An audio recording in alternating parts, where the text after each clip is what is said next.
அல்லேலூயா. கர்த்தருக்கு மகிமை உண்டாவதாக. இந்த நல்ல நாளிலே உங்களோடு கூட இந்த மாதத்தின் தொடக்கத்திலே இந்த நல்ல வார்த்தையை பகிர்ந்து கொள்வதிலே நான் சந்தோஷம் அடைகிறேன். வாசிக்கலாம். ஏசாயா 26வது அதிகாரம் 4வது வசனம். கர்த்தரை நம்புங்கள், கர்த்தராகிய யெகோவா நித்திய கன்மலையாய் இருக்கிறார். நம்ம இந்த உலகத்துல யாரை நம்புறோம்? மனுஷன் பொதுவாக யாரை நம்புறாங்க? இன்னொரு மனுஷங்களை நம்புவாங்க. காசு கொஞ்சம் அதிகமாக இருக்கக்கூடிய ஆட்களை நம்புவாங்க. ஏதாவது உதவினா கொஞ்சம் காசு உள்ள நல்ல பெரிய ஆட்களை போய் பார்ப்பாங்க. இல்லை சில பேர் என்ன செய்வாங்க, நல்ல பதவியில் இருக்கக்கூடிய ஒரு நல்ல ஆட்களை போய் பார்ப்பாங்க. ஏதாவது காரியம் ஆகணும்னா, ஒரு வேலைக்கு சிபாரிசு பண்ணணும்னா என்ன செய்வாங்க, போய் அவர்கிட்ட பேசுவாங்க. எப்படியாவது நீங்கள் சிபாரிசு கடிதம் கொடுத்தீங்கன்னா நாங்கள் அதை வச்சு ஒரு வேலையில் சேர்ந்துருவோம். அதிகமான பேர், பெரும்பாலான பேர் மனிதர்களை நம்புகிறார்கள். ஆனால் வேதம் சொல்லுகிறது, கர்த்தரை நம்புங்கள். மனுஷனை நம்புவதை பார்க்கிலும் கர்த்தர் பேரில் பற்றுதலாய் இருப்பதே நல்லது.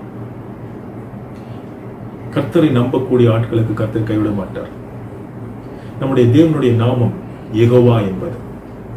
இஸ்ரவேல் ஜனங்கள் எகிப்தில் அடிமைகளாய் இருந்து கர்த்தர் அவர்களை மீட்டுக் கொண்டு வருகிற பொழுது அவர்களை முதலில் எதிர்த்தவர்கள் அமலேக்கியர்கள். அந்த அமலேக்கு என்பவன் யார்? பிசாசு. இவனுடைய ஆவிக்குரிய வாழ்க்கையை தடை செய்பவன் அமலேக்கு. அங்கே ஒரு யுத்தம் நடக்கிறது. அந்த யுத்தத்திலே கர்த்தர் அவர்களுக்கு வெற்றியை கொடுத்தார். அந்த வெற்றியின் மூலமாக மோசே ஒரு பலிபீடத்தை கட்டி அதற்கு யெகோவா நிசி என்று பெயரிடுகிறான்.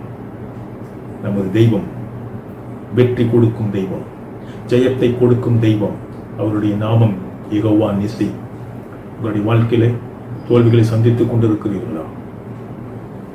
யெகோவா நிசி உங்கள் வாழ்க்கையில் வெற்றிகளை தர வல்லவர். அவரை நம்புங்கள். அவரை நம்பும் பொழுது அவர் உங்களுக்கு ஆலோசனையை சொல்லுவார். அந்த ஆலோசனையின்படி நீங்கள் நடக்கின்ற பொழுது அவர் உங்களுக்கு வெற்றியை கொடுத்து உங்களை சாட்சியாக நிறுத்துவார். நியாயாதிபதிகள் 6வது அதிகாரம் 24வது வசனம். கிதியோன் என்பவன் கர்த்தருக்கு ஒரு பலிபீடத்தை கட்டி அதற்கு யெகோவா ஷாலோம் என்று பெயரிட்டான். எதற்காக?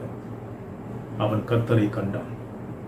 மீதியானியர்கள் இஸ்ரவேல் ஜனங்களுடைய வயல் நிலங்களெல்லாம் அழித்து போடுவதற்காக கூட்டம் கூட்டமாக வருவார்கள். உங்களுடைய வாழ்க்கையிலும் பிசாசு உங்களுடைய சம்பாத்தியத்தையும் உங்களுடைய பொருட்களையும் அழித்து போடுவதற்கு மீதியானரை போல வந்து கொண்டே இருக்கிறானா? யெகோவா ஷாலோம் உங்கள் வாழ்க்கையில் ஒரு சமாதானத்தை கட்டளையிடுவார். மீதியானர்களை விரட்டுவதற்கு கர்த்தர் அந்த கிதியோனை பயன்படுத்தினார். கர்த்தரே வந்து அவங்ககிட்ட பேசுகிறார். பராக்கிரமசாலியே, கர்த்தர் உன்னோடு கூட இருக்கிறார் என்று சொல்லி நியாயாதிபதிகள் 6வது அதிகாரம் 12வது வசனத்திலே கிதியோனோடு கர்த்தர் பேசினார். அவன் கர்த்தரை கண்டான். அப்பொழுது கர்த்தருக்கு அவன் வைக்கிற பெயர் என்ன தெரியுமா? யெகோவா ஷாலோம். உங்கள் வாழ்க்கையில் சமாதானம் இல்லாதபடிக்கு வாழ்ந்து கொண்டிருந்தீர்களானால் இந்த யெகோவா ஷாலோம் உங்கள் வாழ்க்கையில் சமாதானத்தை தர வல்லவராக இருக்கிறார். ஆதியாகமம் 22வது அதிகாரம் 14வது வசனத்தை வாசித்து பாருங்கள். தன்னுடைய மகனை பலியிடுவதற்காக கொண்டு செல்கிறான் ஆபிரகாம். ஆனால் கர்த்தர் அவனை சோதித்து அறிந்த பின்பு அவனுக்கு அங்கே ஒரு ஆட்டுக்குட்டியை காட்டுகிறார். அந்த ஆட்டுக்குட்டியை பலியிட்ட பிறகு அவன் சொல்லுகிறான், நீ யெகோவாய் ஈரே. காரணம், நீ எல்லாம் பார்த்துக் கொள்வேன். சோதனையை சகிக்கிற மனுஷன் பாக்கியவான்.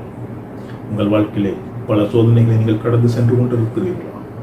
கலங்காதீர்கள். இந்த யெகோவா ஈரே எல்லாம் பார்த்துக் கொள்வார். உங்களுடைய தேவைகளை அவர் சந்திப்பார். உங்களுடைய வாழ்க்கையில் எல்லா பிரச்சனைகளையும் அவர் தீர்த்து வைப்பார். அவர் உங்களிடமிருந்து எதிர்பார்ப்பது நீங்கள் அவரை நம்புகிறீர்களா என்பதுதான். கர்த்தரை நம்பி நீங்கள் காரியத்தை செய்யும் பொழுது உங்கள் காரியம் ஜெயமாக மாறும். அல்லேலூயா. இந்த நாளிலே நீங்கள் கர்த்தரை நம்புகிறீர்களா? அந்த யெகோவா என்கிற அந்த நித்திய கன்மலையை நம்புகிறீர்களா? வேதம் சொல்லுகிறது அவர் சாதாரண கன்மலை அல்ல. கன்மலைனா என்ன? ஒரு நல்ல மலை, நல்ல உறுதியான மலை. அந்த மலையிலே அந்த மலை காத்தடிச்சா அசையுமா? புயல் வந்து அசையுமா? கடல் காற்று அடித்தால் அசையுமா? அசையாது. அப்படியாப்பட்ட அசையாத ஒரு வாழ்க்கை உங்களுக்கு கொடுப்பார். யாத்திராகமம் 15வது அதிகாரம் 26வது வசனம். நானே உன் பரிகாரியாகிய கர்த்தர். அவர் சொல்லக்கூடிய விஷயம் என்ன? நான் உன்னை குணமாக்குகிற கர்த்தர். வியாதி படுக்கையில் தீராத வியாதியோடு வாழ்ந்து கொண்டிருக்கிறீர்களா? ஐயோ, எனக்கு வியாதியை சுகமாகல ஐயா, எனக்கு நம்பிக்கை அற்று போகிறேன். நம்பிக்கையுடன் இருங்கள். சகல ரோகத்தையும் சகல வியாதிகளையும் சுகமாக்கும் யெகோவா ராஃபா நமது தேவன். அவரை நம்புங்கள். அவரை நீங்கள் நம்புகிற பொழுது, அவருக்காக பக்தி வைராக்கியமா சாட்சியாக வாழ்வேன் என்று நீங்கள் ஒப்புக் கொடுக்கிற பொழுது, அவர் உங்களுக்கு சுகம் கொடுப்பார். அவர் நேற்றும் இன்றும் என்றும் மாறாதவராக இருக்கிறார். நம்முடைய பரலோகத்தில் இருக்கிற தேவன் நமக்காக ஆண்டவராக இயேசு கிறிஸ்து இந்த பூமிக்கு அருளினார். அவருடைய நாமத்தை சொல்லி விசுவாசத்தோடு இருங்கள். கர்த்தராக யெகோவா உங்கள் வாழ்க்கை நித்திய கண்மலையாய் இருப்பார். அந்த கண்மலையை ஒருத்தரும் அசைக்க முடியாது. அது சாதாரண மலை அல்ல, அது நித்திய கண்மலை. அது ஜீவ நீர் ஊற்றும். எரேமியா 33வது அதிகாரம் 2வது வசனத்தில் பார்த்தால், அவர் செய்கிறவரும் உருவேற்படுத்துகிறவரும் திடப்படுத்துகிறவருமாக யெகோவா கர்த்தர். அவர் செய்வார், உருவேற்படுத்துவார், திடப்படுத்துவார். நம்பிக்கை இழக்காதீர்கள். கர்த்தர் மேல் உங்கள் நம்பிக்கை வையுங்கள். கர்த்தருக்காக வாழ்வதற்காக, கர்த்தருக்கு சாட்சியாக நிற்பதற்காக மனுஷர் மேல் நம்பிக்கை வைக்காதபடிக்கு வானத்தையும் பூமியும் படைத்த உன்னதமான தேவனையும் தேவனுடைய குமாரனாக இயேசு கிறிஸ்துவை விசுவாசிப்பதையும் நீங்கள் நம்பிக்கையோடு ஒவ்வொரு நாளும் வாழ வேண்டும். இப்படி வாழுகிற போது கர்த்தர் உங்களுக்கு பெரிய காரியங்களை செய்வார். யெகோவா நிசியாக உனக்கு வெற்றியை கொடுப்பார். யெகோவா ராஃபாவாக உனக்கு சுகத்தை கொடுப்பார். யெகோவா ஷாலோம் உனக்கு சமாதானத்தை கொடுப்பார். யெகோவா ஈரே உன் தேவைகள் அனைத்தையும் இந்த நாளிலே பார்த்துக் கொள்வார். நம்புகிறீர்களா?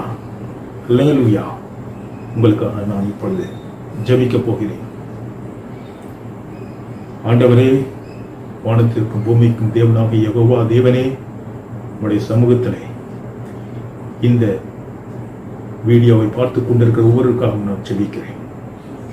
எத்தனையோ தேவைகளோடு, எத்தனையோ வியாதிகளோடு, எத்தனையோ பிரச்சனைகளோடு வாழ்ந்து கொண்டிருக்கிற இவருடைய வாழ்க்கையிலே கர்த்தருடைய ஜெயத்தை அருளை செய்வீராக.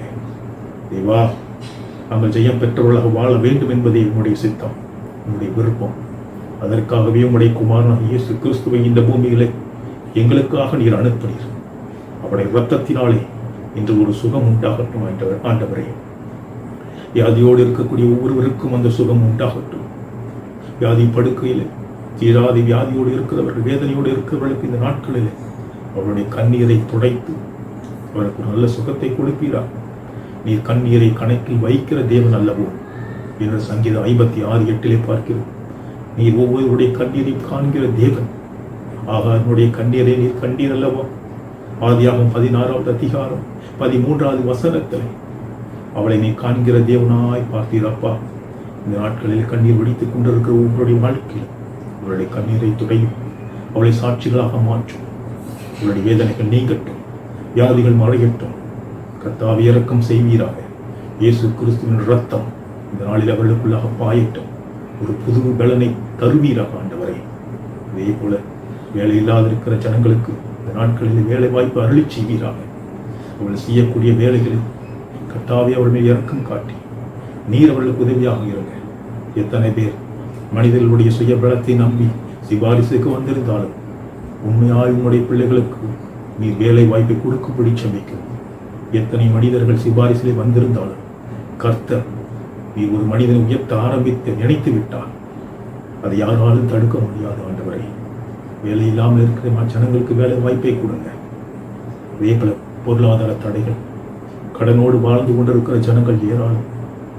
அவருடைய வாழ்க்கையில் கடன் எல்லாம் அடக்கி அவர்களுக்கு கிருபை செய்யுங்க. நீ கடன் வாங்காதபடி ஒரு வாழ்க்கை வாழ உதவி செய்யுங்க. அவருடைய வாழ்க்கையில சந்தோஷம் சமாதானத்தை கர்த்தர் தாங்க. எல்லா கடனையும் அவர்கள் அடைத்து உத்தமமான வழியிலே அடைத்து அவர்கள் வாழ்க்கையிலே முன்னேற கர்த்தர் அவர்களுக்கு அனுகிரகம் செய்கிறாங்க. அதே போல இந்த நாட்களில் குடும்பங்களில் சண்டை சச்சரவோடு சமாதானம் இல்லாதபடிக்கு வாழ்ந்து கொண்டிருக்கிற ஜனங்கள் ஏராளம். அவள் குடும்பங்களிலே சமாதானத்தை அருளி செய்யுங்கப்பா. யெகோவா ஷாலோம் சமாதானத்தின் காரணர் அல்லவா? நீர் அவர்களுக்கு சமாதானத்தை அருளிச் செய்யுங்க. பிள்ளைகளை சாட்சியாக நிறுத்துங்க. பிள்ளைகளுடைய எதிர்காலத்தை குறித்து கவலைப்பட்டுக் கொண்டிருக்கிற ஒவ்வொரு பெற்றோர்களுக்கும் உள்ள கவலையும் கண்ணீரையும் கர்த்தாவினை துடைத்தருளும். பிள்ளைகளுடைய எதிர்காலம், படிப்பு, அவருடைய வாழ்க்கை எல்லாவற்றையும் கர்த்தருடைய கரத்திலே கொடுக்கிறோம். தண்ணீர் அண்டையில் நாட்டப்பட்ட வறட்சியான காலங்களும் கனி கொடுக்கக்கூடிய நல்ல மரங்களாய் ஒவ்வொருவரையும் மாற்றும் ஆண்டவரை எல்லார் மேலும் கர்த்தர் கிருபையாய் இறங்குவீராக. அனைவருக்கும் வெற்றியை கொடுப்பீராக. எல்லாவற்றையும் பார்த்துக் கொள்கிற யெகோவா ஈரே, என்னென்ன தேவைகள் இருக்கிறது இந்த மாதத்திலே அதை சந்தித்து எல்லா ஜனங்களையும், இதை கேட்டுக்கொண்டிருக்கிற எல்லா ஜனங்களையும் ஆசீர்வதித்து அவரை சாட்சியாய் நிறுத்தும்படி யெகோவா தேவனாகிய கர்த்தருடைய கரத்திலே ஆண்டவராக இயேசு கிறிஸ்துவின் மூலமாகவும் ஆவியானவரால் நிரப்பப்பட்டு இந்த ஜெபத்தை ஏறெடுக்கிறோம் கர்த்தாவே. ஆமென். கர்த்தர் இந்த மாதத்திலே உங்களுக்கு பெரிய காரியங்களை செய்வாராக. நம்பிக்கையோடு இருங்கள். God bless you.